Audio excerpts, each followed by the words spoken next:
Michael just came back. That's his best friend, Eric. What? I got a little bit of a break. What do you mean you got? Literally, Oh, say hi. Say. Hi, my name is Michael. How do you feel on your birthday? Story time, reka twicare tuzibare. Njyewe ndi Mideli. So ngiye kubagezaho love story ya Michael Tesfay ndetse na Miss Rwanda 2020 Nishimwe Naomie. Abantu benshi mujya mwibaza ukuntu umukobwa w'i Kigali yahuye n'umusore wo mu gihugu cya Ethiopia bagapanga bagakundana bikaba bigeze aho bigeze ubu ngubu. Story yabo tangiye kuvuga mu itangazamakuru muri Mata mwaka wa 2022. Se nibwo bari batangiye gukundana. Reka mbaviri muzini muzingo mbabwire story y'urukundo rwa hagati ya Miss Rwanda 2020 Nishimwe Naomie ndetse na Michael Tesfay. Michael Tesfay yaje Kigali bwa mbere mu mwaka wa 2018. Icyo gihe yaraje kwimenyereza umwuga muri kaminuza nkuru y'u Rwanda. Icyo gihe yahamaze igihe cy'amezi 4 biza kuba ngombwa ko asubira mu gihugu cy'iwabo muri Ethiopia. Imana igiye guhuza abantu yikorera ibitangaza. Ubwo Tesfay yari Kigali muri 2018 hari umuryango yahamenyeye biza kuba ngombwa ko muri Nzeri mu mwaka wa 2021 uwo muryango wongera kuza kumutumira biza kuba ngombwa ko agaruka i Kigali. Uwo muryango wari ufite abakobwa babiri bavukana. Abakobwa babiri batangira kubaza Michael Tesfay niba ajya ateganya kurushinga mu myaka yiri imbere. Michael Tesfay atangira kubabwira ko ibyo bintu ajya biteganya. Nuko abakobwa batangira kugenda bamwereka abakobwa beza baba mu Rwanda. Kera kabaye uyu Michael Tesfay yaje kujya muri restaurant ahageze ahurirayo na mukuru wa Miss Nishimwe Naomie yitwa Uwasekatiya, nawe akaba ari umwe mu bagize itsinda ryabo rya Mackenzies.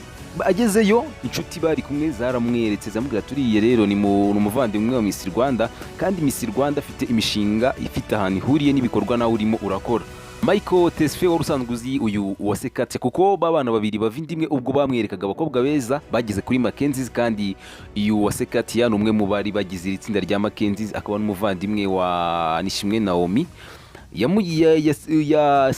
Michael Tesfay yasanze yarasanzwe amuzi nuko aramwegera baraganira amubwira n'impamvu ari hano mu Rwanda, amubaza niba byazakunda ko yahura na Miss Rwanda Nishimwe Naomie kuko yabonaga imishinga ari gukora yumva yaba umufatanyabikorwa mwiza. Nuko amwakana nimero ya Nishimwe Naomie aramubwira ngo araza kumuvugisha. Uwasekatiya muguta we ntabwo yatashye abwira Naomie by'imishinga Michael Tesfay yamuganirijeho, ahubwo we yatashye amubwira ko yamuboneye umugabo, amubwira ko kandi yamuhaye nimero ze ngari buze kuza kumuvugisha. Miss Rwanda 2020 Nishimwe Naomie yahise agira amatsiko yo kumenya umugabo mukuru we yaba yamuboneye, ategereza akamuhamagara araheba. Miss Tani irihirika, icyumweru kirashira, byumweru bibiri birashira, arategereza akamuhamagara araheba. Nuko abwira mukuru we Katiya ko yamuha nimero ziwe akareba nimero afite na akareba ifoto afite kuri WhatsApp. Nuko amuhaye nimero arebye ifoto abona iyo gisore ni ikibogari. Naomie yahise abwira mukuru we Uwasekatiya ko yahamagara Michael Tesfay akamubaza niba yaributse guhamagara murumuna we. Uko Katiya nawe bikora gutyo ahita ahamagara Michael Tesfay aramubaza se wibutse guhamagara murumuna wanjye. Nuko Michael Tesfay ahita ashiduka arabasi koko nari narabyibagiwe, ahita ahamagara Nishimwe Naomie amusaba ko bahura. Nuko nyuma baza guhurira muri rya duka ryabo rya Mackenzies. Bagihura ako kanya Miss Nishimwe Naomie yahise akunda Michael Tesfay. Nuko batangira kuganira baraganira ku by'imishinga, ariko Michael Tesfay atangira abona amafoto ya bavandimwe ba Naomie, atangira kumubaza muri bo niba hari uwaba yarashatse. Nuko Naomie atangira kugenda asobanura umwe kuri umwe ambwira, ariko akajya agenda bavuga nabi, akavuga nabi ku buryo atari abana beza cyane. Nuko yigezeho we ahita atangira kwitakataka, ahita yivuga ibigwi yivuga neza. Nuko anavuga ko nta mukunzi afite. Nyuma yaho ngaho Nishimwe Naomie na Michael Tesfay baje kuba inshuti cyane, gusa Naomie yari yamaze kumukunda. Nyuma yo kumarana igihe kinini basohokana ahantu hagiye hatandukanye, byaje kurangira na Michael Tesfay akunze imico ya Nishimwe Naomie, biza kurangira nawe amukunze, biza kurangira bakundanye. Urukundo rwabo bombi rwagiye hanze cyane cyane mu itangazamakuru mu mwaka wa 2020 mu by'umwihariko ubwo Nishimwe Naomie yafunguzaga YouTube channel akagenda anyuzaho amavideo amwe namwe ahantu henshi cyane agaragaza we na Michael Tesfay bari kumwe mu bihugu giye bitandukanye, by'umwihariko ibihugu byanze y'u Rwanda byo muri Afrika ndetse no muri Aziya.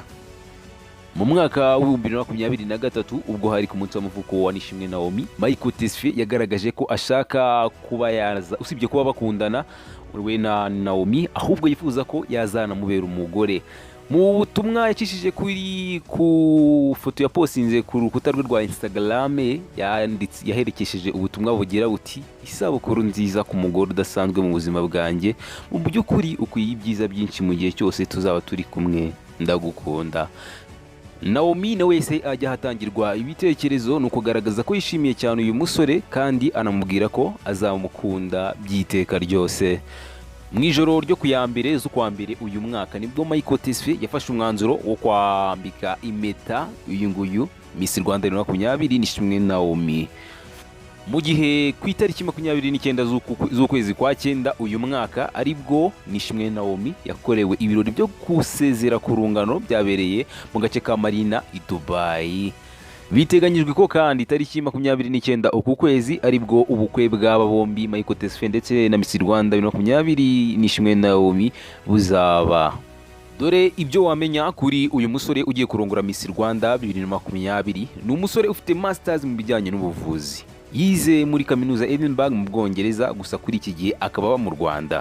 Michael Tesfay kandi afite imishinga itandukanye ijyanye n'ubuzima, harimo n'uwo afatanye na Karizamanda ujyanye no kwita ku buzima bwo mu mutwe hifashishijwe ikoranabuhanga. Ura subscribe kuri Mideli TV Rwanda. Ngende Mideli, reka ngushimire wowe twabanye kuva ntangiye kugeza ndangije. Ciao ciao.